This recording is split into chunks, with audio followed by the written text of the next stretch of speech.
अस्सलामुअलैकुम। ये साजिद भाई हैं जो हमारी भरपूर मुआवनत फरमा रहे हैं काशा कुरान अकेडमी एंड ट्रस्ट के तहत।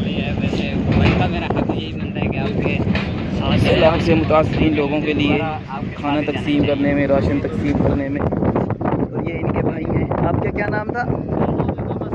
साजिद। माशाल्लाह, इन दोनों भाइयों ने बहुत हमारी मुआवनत फरमाई है इस काम में। और ये हमारे काशा कुरान अकेडमी एंड ट्रस्ट के ऑनर है मोहम्मद उसामा, मौलाना मोहम्मद उसामा साहब।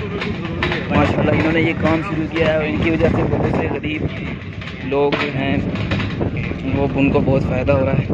अल्लाह ताला तमाम लोगों की मेहनत को कबूल फरमाए।